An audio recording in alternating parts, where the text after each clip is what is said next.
I still remember the smell that night. Not the clean sweetness of peaches in bloom, but the thick, greasy stench of burning fuel.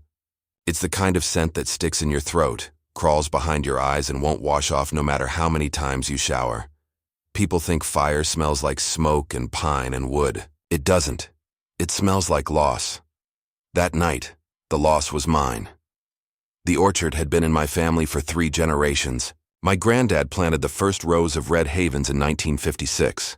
My father added apples in the 70s. By the time I took over, we had 23 acres of fruit trees, gold in spring, green in summer, red in fall. My late wife, Anna, called it our cathedral.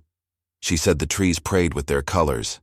After Anna passed, I kept the orchard going partly because I didn't know what else to do. The silence out here was the only thing that didn't judge me.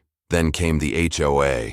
They called themselves the Silvervale Estates Board, as if that gave them some moral high ground. Truth is, they were just a cluster of people with too much money and too little dirt under their fingernails. The development started popping up around my land 10 years ago. Gated mansions, imported lawns, artificial ponds. They wanted me gone because my orchard didn't fit the aesthetic. Diane Kessler, the HOA president, led the crusade. Tall silver hair always in a bun, voice sharp as a pruning knife. She'd wave at me from her Mercedes and smile like she'd already bought my soul. Every few months they sent letters. Your irrigation runoff violates community guidelines. Fruit debris may attract pests. Consider selling your property for community uniformity. Uniformity. That word alone could curdle milk. When the drought came that summer, things got worse. The county issued a total fire ban. No open flames, no controlled burns, nothing. The soil was dust. The trees were thirsty ghosts. I spent my mornings checking moisture meters, my evenings praying the wind stayed still. Then, on July 19th at 6:37 p.m., I smelled something wrong. It wasn't the usual wood smoke from distant hills. It was closer, chemical, bitter. I was driving back from the feed store when I saw the first plume rise over the ridge. At first, I thought it was a neighbor burning brush illegally. But as I turned onto my road, I saw the glow, a strange orange reflection flickering in my truck's windshield. My heart dropped. The orchard was on fire. I slammed the brakes and ran. The heat hit me before the flames did, a dry, punishing wave that made my eyes tear instantly. The trees, my trees, were going up like matchsticks. Peach sap boiled and popped, sending sparks into the air. The sound of cracking wood was like gunfire. Someone had started it in 3 separate spots. I could tell by the pattern. No natural spread moves that fast, that evenly. This was deliberate. I grabbed the nearest hose, but the pressure was pathetic. The HOA had rerouted half our community's water to their golf course lawns weeks ago. My hands shook as I twisted the valve, but it was useless. The flames were too strong. I shouted into the wind, though no one could hear me. By the time the volunteer fire department arrived, most of the lower orchard was gone. They couldn't even get their trucks through at first. HOA barriers and decorative gates blocked the access road. I ended up helping them cut through with my old chainsaw. We fought the fire until midnight. I lost 15 acres. The rest were dying. The next morning I stood where my trees used to be. The ground was black glass. The fruit lay burst and shriveled like war casualties. Sheriff Monroe came by. Old friend, tired eyes. "Sorry, Eli," he said, pushing his hat back. "They're calling it an accident." HOA claims they had a maintenance crew cleaning the roadside ditch. One of their machines sparked. "During a fire ban?" I said. He sighed. "They say it wasn't a burn. Just a brush cleanup gone wrong." Bullshit, he didn't argue. "Look, I know Diane can be a piece of work, but maybe don't go starting fights. They've got lawyers." I stared at the ash coating my boots. "You know what I've got?" I said. "Charcoal and bones." He didn't reply. That evening, I walked the perimeter with a flashlight. Something caught my eye, a half-melted canister near the fence line, reeking of diesel. No maintenance crew would use diesel like that. I bagged it. A few yards further, I found tire tracks, heavy ones like from a landscaping trailer. And boot prints. I took photos of everything. My hands shook from rage more than exhaustion. When I finally went inside, the answering machine was blinking. It was Diane.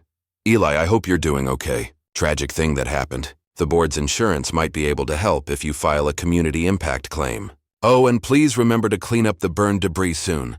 It's lowering nearby property values." I stared at the phone until the message ended. Then I unplugged it from the wall. Over the next few days, the HOA turned my loss into a PR opportunity. They put out newsletters titled Community, Resilience After Fire, and Beautification Plans for the Eastern Boundary. They called my orchard a safety hazard. They even had the nerve to post a drone video on their website showing the burn area, with captions like potential redevelopment zone. That's when I knew this wasn't an accident. They'd wanted this. I started keeping a journal again, something I hadn't done since Anna passed. The first page read, "They burned the wrong man's roots. I couldn't sleep. Every night I saw the flames. Sometimes I heard Anna's voice in the wind, soft, sad. Let them reap what they've sown." The second week after the fire, I drove past Diane's mansion. Her lawn was emerald green, sprinklers misting in the heat. She was hosting some HOA meeting on the patio. Wine glasses, laughter, like nothing had happened. I parked across the street and watched. Her husband, Greg, noticed me and frowned, whispering something to her. She turned, smiled that politician smile, and waved. That smile was my breaking point. I started digging, literally and figuratively. I went through county records, HOA minutes, property tax logs. I found that Mark Jensen, the HOA's vice president, had recently filed zoning proposals for community expansion. The land described matched my orchard almost exactly.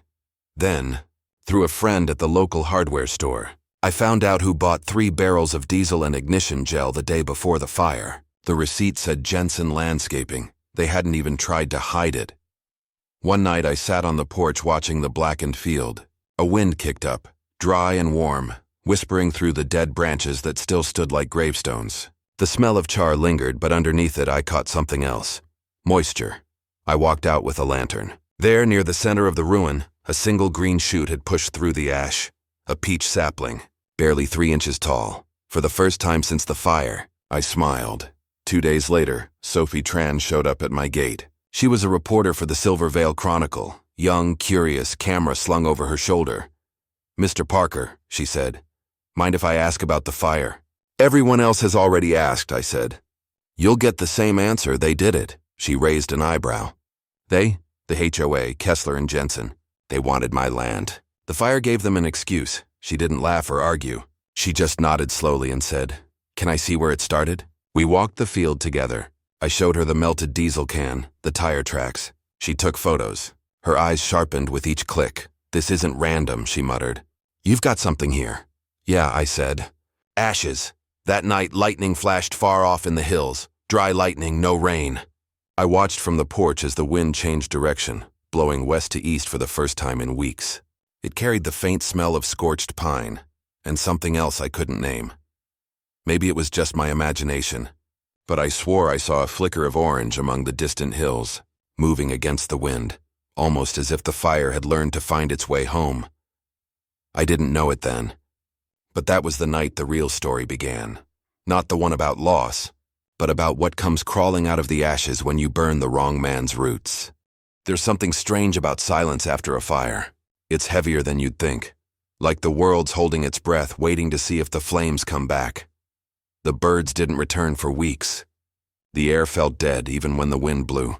When I walked through the orchard, the ash puffed up around my boots like gray ghosts. But one thing wasn't dead. Me. I was alive and angry. Every morning I documented what was left. Photos, samples, soil readings, everything. My father used to say, if they can't deny the evidence, they'll deny the man. So I made damn sure they couldn't deny either. When Sophie came back 3 days later, she brought coffee and a file folder. "I did some digging," she said, setting the folder on my porch table. "You were right. Inside were printed HOA minutes dated 2 weeks before the fire. Discussion: Eastern Boundary Beautification Project. Recommendation: remove dead or unsightly trees. Contractor Jensen Landscaping. Approved 5-1. President Kessler abstained due to potential conflict of interest." I tapped the line about unsightly trees. They meant my orchard. Sophie nodded. The developer, Jensen, was pushing a rezoning proposal at the same time.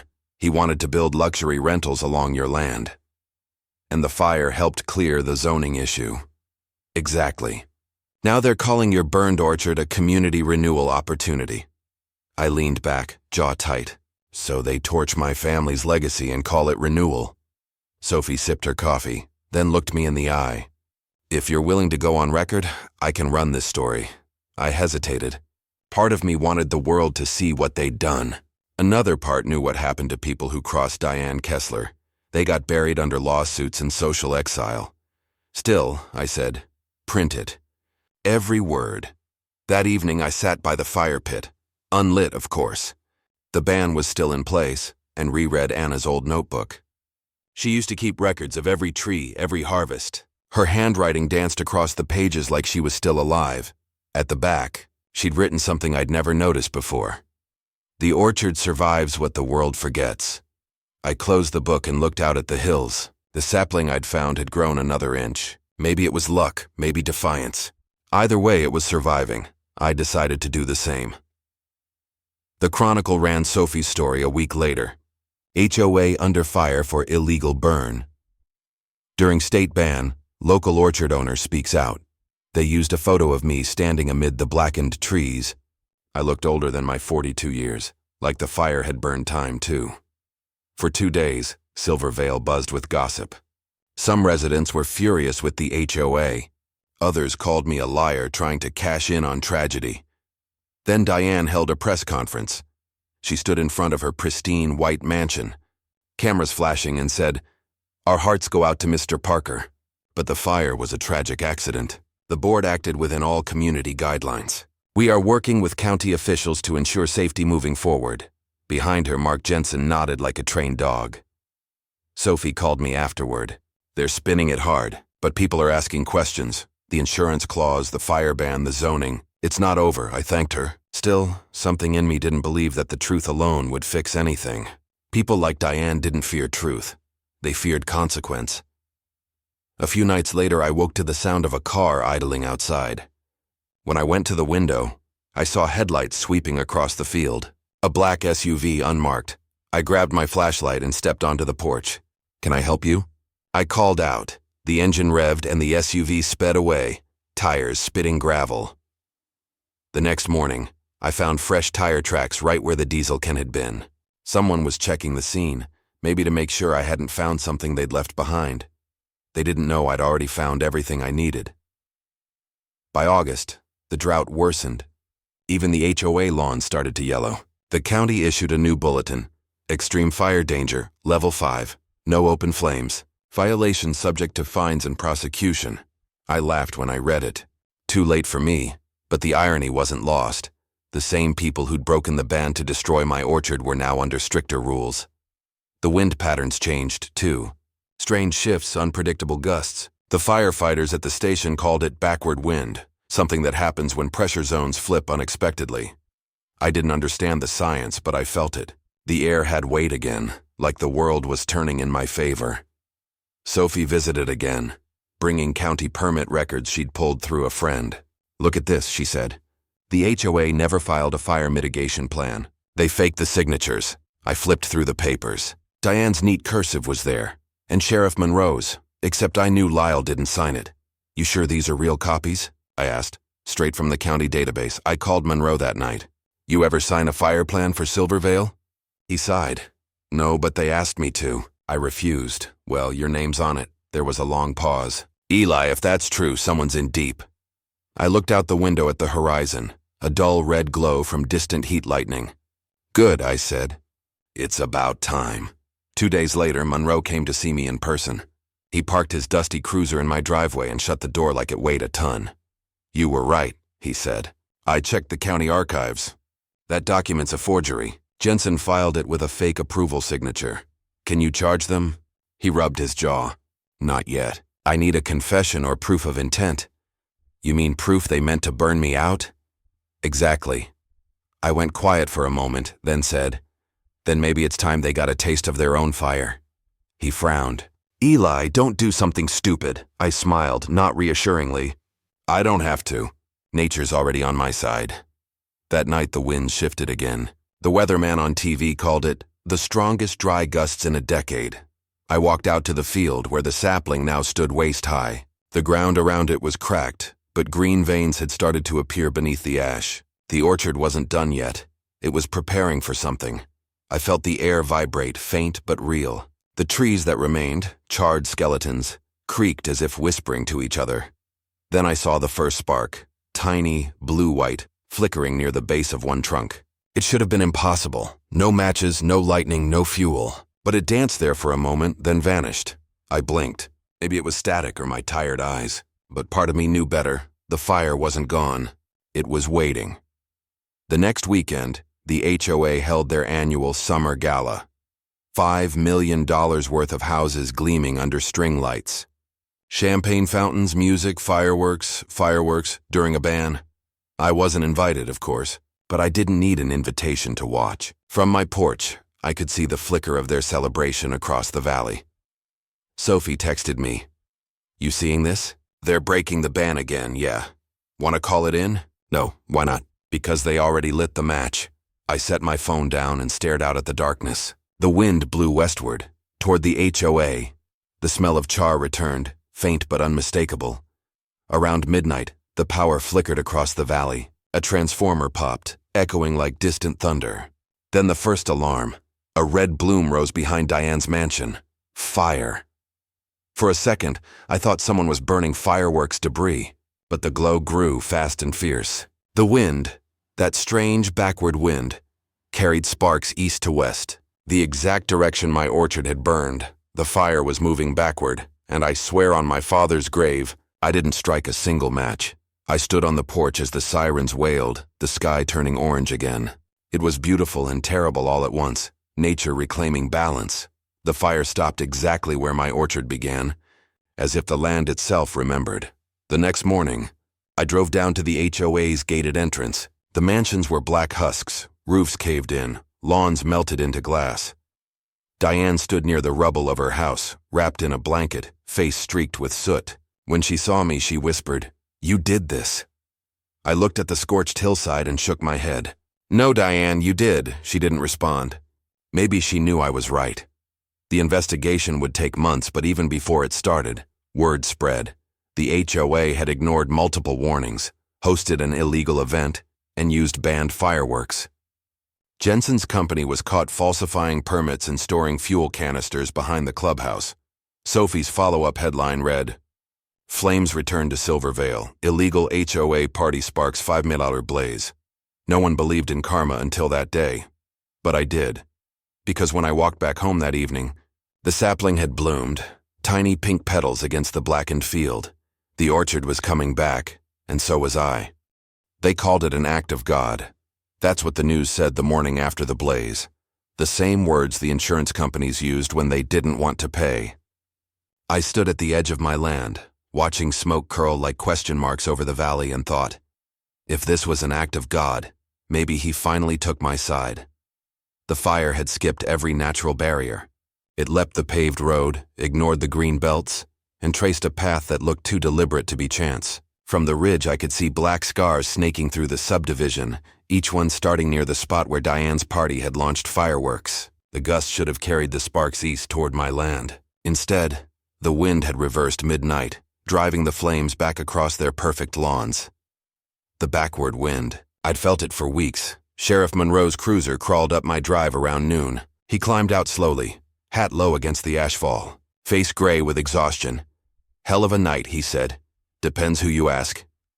He gave me that look, the one old friends use when they're deciding whether to believe in you or arrest you. I'm going to ask anyway. "You lied anything, Eli?" "No," I met his eyes. "Didn't have to." He studied me for a long moment, then nodded. I figured. Still, the board's pointing fingers. "Diane claims she saw you near the gate before the fire." I was home. "Ask Sophie." "She called me." He wrote something in his notebook. "Good alibi, keep it. County investigators are crawling all over this. They'll find the same thing you did," I said. "Negligence and lies," he sighed. "Yeah, but proving intent's tricky. Half the evidence burned up. Maybe the fire left what we need." He looked out at the orchard where the single living sapling stood green amid the black. "You ever wonder if this place has a mind of its own?" "Every day," I said. By afternoon, the highway was packed with reporters. Drones buzzed overhead, feeding footage to the evening news. Luxury homes lost in fire. Local HOA faces questions. Sophie arrived with her press badge swinging and a half smile that didn't reach her eyes. "They're trying to blame you," she said. "But I've got copies of the HOA's email chain. They ignored at least 3 warnings from the county fire marshal. Can you prove they knew about the fireworks? Better. Mark Jensen ordered the permits for a pyrotechnics company under a fake event name, Silver Veil Fundraiser. It's all in his corporate account. I felt a flicker of satisfaction, cold, not joyful. That enough to bury them? It's enough to start, she hesitated. Eli, if this goes public, you'll be in the spotlight again. People love a villain more than a victim. Let them look, I said. Maybe they'll see what fire really does when you feed it greed. That evening, I walked the perimeter of the burned neighborhood. The heat still rose in waves from the ground. Every house looked the same, melted glass, twisted steel, silence. But in the wreckage of Diane's home, something shimmered. A silver HOA plaque half buried in soot, the words Excellence in Community Standards still visible. I kicked it aside. At the center of the ruin stood what used to be her fountain, the one she'd forced every homeowner to copy for uniformity. The marble basin was cracked, but inside it, rainwater from the firefighters' hoses had pooled into a perfect mirror. In that mirror, I saw the orchard's reflection behind me, black trees, one green shoot, and a column of smoke rising straight up before curving west, toward the mountains. The wind was changing again. The investigation dragged on for weeks. County officials interviewed everyone, but evidence kept stacking in one direction. The pyrotechnics vendor confirmed the illegal show. Satellite images showed sparks originating from Diane's cul-de-sac. Sophie's articles hit the front page 3 days in a row when the insurance company announced it was denying the HOA's collective claim, citing gross negligence and violation of state fire. Then, as the community turned on its own leaders, lawsuits piled up faster than the ash could settle. Mark Jensen skipped town first, leaving his mansion half-collapsed and his company under audit. Diane tried to host a rebuilding meeting in the charred clubhouse, but only 2 residents showed, and both demanded her resignation. By the end of August, she was alone. I should have felt triumphant. Instead, I felt hollow, like the orchard after the first frost. Justice doesn't grow overnight. It just clears the weeds. One evening, Monroe called. Thought you'd want to know. We found accelerant residue in what's left of Jensen's storage shed. Same chemical mix as your orchard fire. My throat tightened. So they used the same stuff twice. Looks that way. It's enough for arson charges. Then charge them. I will, he said quietly. But, Eli, it's strange. The pattern on the ground. Fire moved against the prevailing wind. State investigator says he's never seen anything like it. I looked out at the orchard, at the green leaves of the lone sapling swaying gently, even though the air was still. Maybe the wind just remembered which way justice blows. Monroe chuckled, a dry sound. You always did talk like your trees were listening. Maybe they are. The weeks after that felt like waiting for rain. The orchard soil stayed cracked but alive. Tiny green shoots began pushing up everywhere, dozens of them. The ash acted like fertilizer, waking the roots that had survived underground. Every morning I watered the sprouts by hand, using reclaimed runoff from the hills. The smell of growth slowly replaced the smell of burned neighbors, what was left of them. Drove by and stared through the fence. One stopped to ask, how come your land's the only thing growing? I just shrugged. Guess the earth forgives faster than people. Diane showed up at my gate 2 weeks later. Her car was covered in dust and she looked smaller somehow, like the fire had burned the arrogance right off her. I watched her through the fence camera feed for a minute before stepping out to meet her. Eli, she said, voice trembling. I need to talk. I leaned against the post. Didn't think we had much left to say. Her eyes darted toward the orchard. They're saying I could go to jail. Jensen's gone, the rest of the board's blaming me, and she swallowed. They say it's my fault. You lit the fuse, I said quietly. It was supposed to be a fundraiser. Just fireworks. I didn't know it would spread. I studied her. The makeup was gone. Her hair unkempt. The woman who once fined me for a non-approved paint color now looked like someone begging for a handout. I came to apologize, she said finally. For the orchard, for everything. I don't know what came over me. We just wanted everything perfect. Perfection's expensive, I said. You paid your price. She looked past me again, to where the sapling stood in full bloom now, leaves bright and defiant against the black ground. How is it growing? She whispered. Everything else is dead, I smiled faintly. Maybe the land chooses who it forgives, her eyes filled. Do you hate me, Eli? I thought about that for a long time. No, I said. But I don't pity you either. The wind doesn't hate the fire, it just knows when to turn. She nodded slowly, tears cutting through the soot on her face. Then she left, tires crunching over the gravel like bones. That was the last time I saw her alive. 2 nights later, another storm rolled in, dry lightning and hot wind. I was out by the barn securing the water tanks when I saw it. A glow on the ridge where the HOA's model home used to stand. A spark. Then another. Then the whole ridge flared up like a memory come back to life. I called 911 out of instinct, though I already knew the crews were stretched thin. As I watched, the fire surged through the remains of the subdivision, feeding on the debris piles and construction waste. But this time the wind wasn't blowing toward me. It was blowing west, back through the ruins of the HOA's development, down the street where Diane's house had stood. By dawn, it was over. The news called it a rekindle event, a freak flare-up from smoldering embers buried deep in the ground. But Monroe told me later the investigators found something stranger. The ignition point wasn't at the original burn site. It started at Diane's property. They found her car in the driveway, doors locked, engine cold. She hadn't made it out. The county declared the entire subdivision uninhabitable after that. The surviving homeowners sold their lots for pennies, and the land reverted to open space. The HOA dissolved officially 6 months later. No funds, no members, no future. And my orchard, it flourished. The first full bloom came that spring, almost a year to the day since the fire. Rows of young trees, green and strong, stretching toward the sky as if they'd been waiting for the space to breathe. Sophie came by to take photos for her follow-up article. "Looks like a resurrection," she said. "More like reclamation," I answered. She laughed softly. "You really believe the land fought back?" I wiped sweat from my brow and looked across the valley, now empty where the luxury homes had once gleamed. "I don't need to believe. I was here when the wind turned. When the state held its final inquiry, I testified.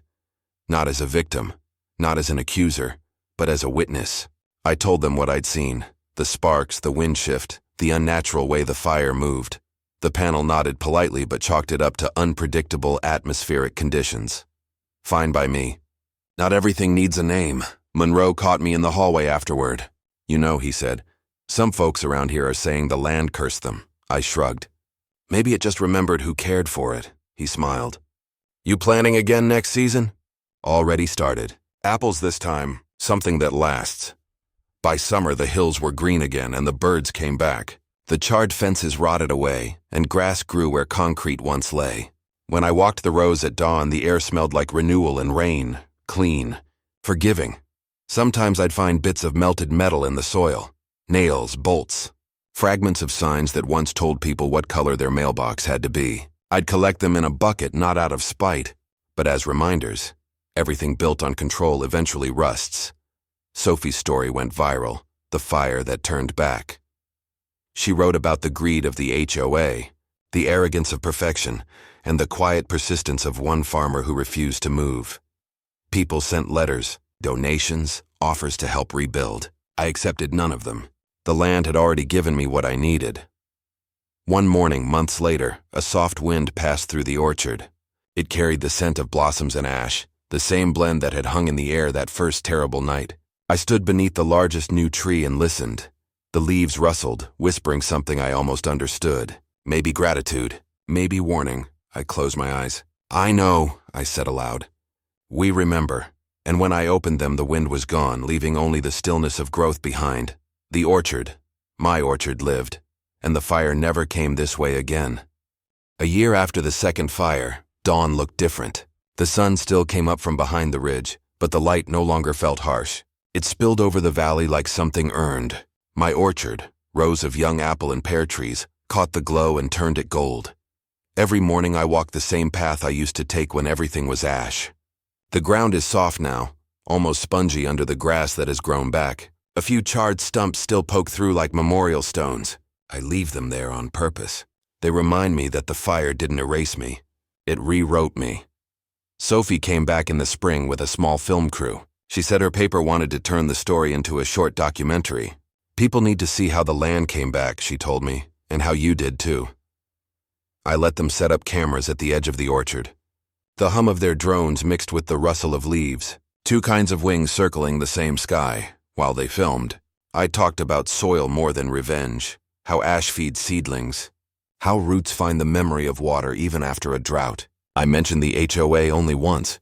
They wanted control, I said. The land wanted balance. Balance won.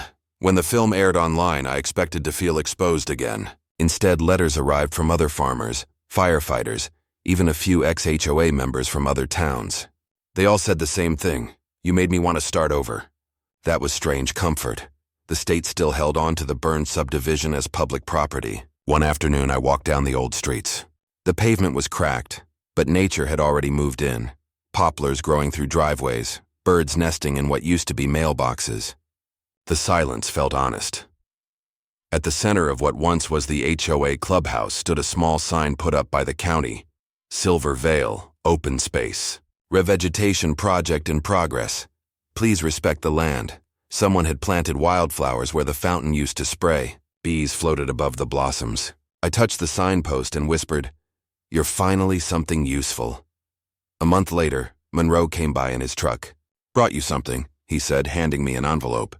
Inside was the official closure report. Cause of initial orchard fire, determined accidental due to illegal burn debris by HOA maintenance. Case closed. I stared at the paper for a long time. Then I folded it neatly and tossed it into the compost pile. "Good place for old lies," I said. He grinned. "So what now?" "You've got the land, the trees, fame enough for one lifetime." "I'm starting a cooperative," I told him. "Community plots, native planting." "No fences," Monroe raised an eyebrow. "After what happened, you still want neighbors?" "Not those neighbors," I said. "The kind who listen to the wind." He laughed, shook his head and drove off down the hill, his taillights fading behind new growth. By late summer, the orchard began to bear fruit. The first apples were small but sweet. I left baskets of them at the edge of the open space for hikers and kids from town. Sometimes I'd see people stop, take one, and stand quietly looking over the valley. No signs, no rules, no fines, just fruit and air. One evening, as the sun set behind the ridge, Sophie returned alone. She had the final cut of the film on her tablet. We watched it sitting on the porch, the sound of crickets mixing with the narrator's voice. At the end, the camera lingered on the single sapling that had survived the first fire. Now tall, full, shimmering in the wind. The voiceover said, "From control to chaos to renewal, the orchard teaches that what grows after fire isn't what was lost. It's what was waiting." When the credits rolled, Sophie closed the tablet. "They're talking about expanding it into a feature," she said. "Maybe call it Ashes to Acres," I smiled. "Good title. Think it'll sell?" "Maybe, but that's not the point, is it?" "No," I said. "The point is that it happened, and it's still happening." She looked out at the rows of trees swaying gently. "You ever think about leaving?" "Not anymore. I used to think this land trapped me. Now I think it kept me here until I learned something." "What's that?" "That fire doesn't just destroy. It clears the way." The next morning, the sky turned the same shade of blue it had the day before the first blaze. I felt a flicker of unease, then the breeze shifted, cool, damp, smelling of rain. The orchard murmured around me, a low, contented sound like breathing. For the first time in years, I felt certain the wind wasn't warning me. It was greeting me. I walked the rows, touching each trunk as I passed. Every tree different, every scar healed in its own shape. At the far end, I found a small shoot sprouting beside a half-buried piece of metal. I knelt to pull it free, an old HOA mailbox plate, warped but still readable, Lot 12, Diane Caldwell. For a moment, I just held it. Then I set it at the base of the new sapling like an offering. The wind caught the edge and made it chime softly against the bark. "Rest easy," I whispered. "You've given enough." That night, I sat on the porch with a cup of cider from the first harvest. The stars were out, the kind you can only see when the air is truly clean. Somewhere in the distance, an owl called, and the orchard answered with a ripple of leaves. It struck me then how quiet vengeance is once it's done. No flames, no shouting, just growth. The land had balanced itself. I didn't need to punish anyone. I just needed to listen. The last thing I remember before drifting to sleep was the sound of that same wind moving through the trees. It didn't roar anymore. It sighed, content, like something finally forgiven. Epilogue. When tourists come through the valley now, they stop at the new sign, the Orchard of Return. Replanted on the ashes of Silver Vale, 2024, dedicated to renewal and stewardship of the land. Sometimes they ask if I'm the man whose trees burned and came back. I tell them yes, but that the real story isn't mine. It's the land's. They usually smile, take a picture, and move on. When they're gone, I stand among the rows, listening to the leaves whisper in the breeze. They don't speak words exactly, but I understand them now. Grow, heal, remember. And the wind turns, gentle and sure, carrying the scent of apples over the ground that once was fire.